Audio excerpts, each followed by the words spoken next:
I was the youngest of 7 children, and my mom, she never had time to help me finish the dollhouse.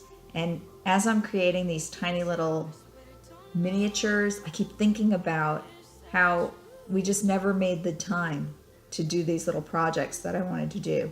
So in a way, doing these projects kind of is just, brings back a lot of memories about this dollhouse that I had.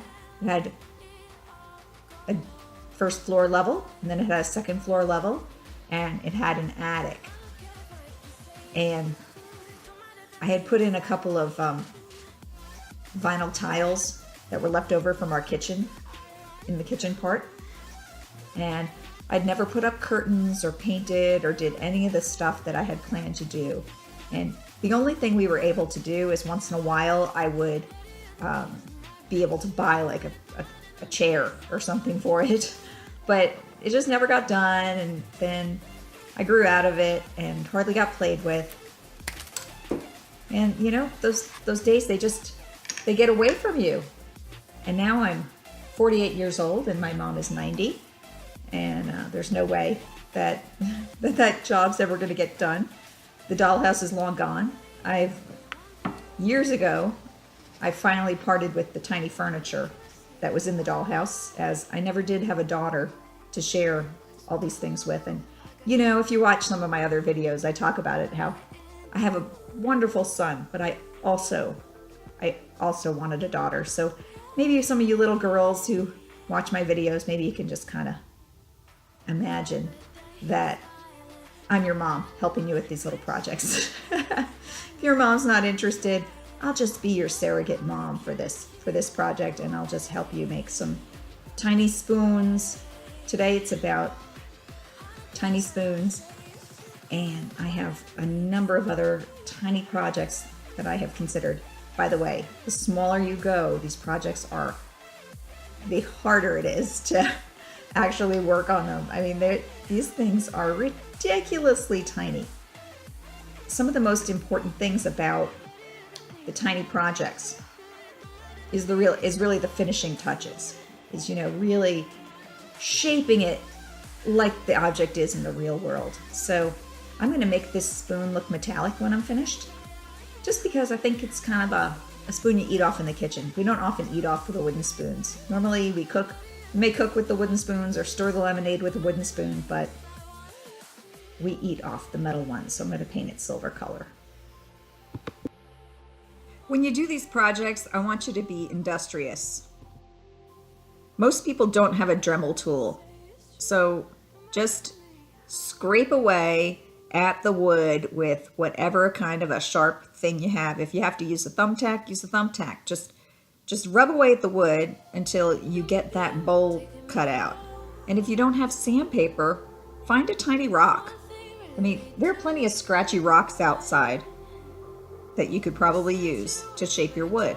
Don't feel limited by, I don't have this, or I can't find that. And the tongue depressor, or what do you call it? It's not a tongue depressor. The coffee stir, similar to tongue depressor, or a popsicle stick. You can use whatever you find. Whatever little piece of wood that you find will probably do the trick. Just make sure it's thick enough to carve out. I made a bunch of videos, probably a year ago, and they're still here on my channel somewhere, where I made some baskets, and sometimes I was working on the baskets during live streams, which was interesting. And I had some leftover materials from that I had put next to the fireplace for my husband to burn. And when I started making these little crates, I'm like, oh my gosh, I'll just use those. So that's what I used to build the crates. But you can use popsicle sticks or tongue depressors or whatever you have. I mean, be industrious. Find things that you have in your recycle bin or products around your house. That little milk cup on the table, that's a drinking straw that I filled with glue. And then I just set it right down onto the little tablecloth, which is a piece of ribbon. And here, that's really tomato basil soup.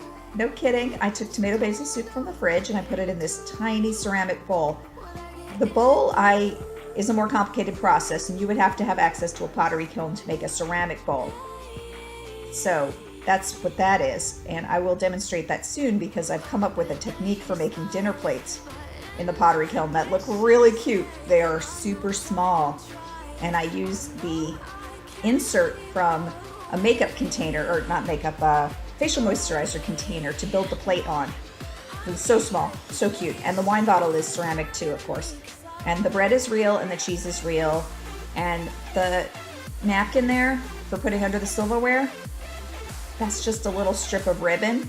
And I melted the edges with a match. Don't play with matches, kids. That's for your parents to help you with. But anyway, these things are so small and so lightweight that they are seriously hard to pick up with my gigantic hands. No, really, my hands aren't that big. It's just that these things are so tiny that I feel like I need tweezers to pick them up off the table. It's so funny. So I hope you enjoyed this tiny video, and let me know what you think in the comments below.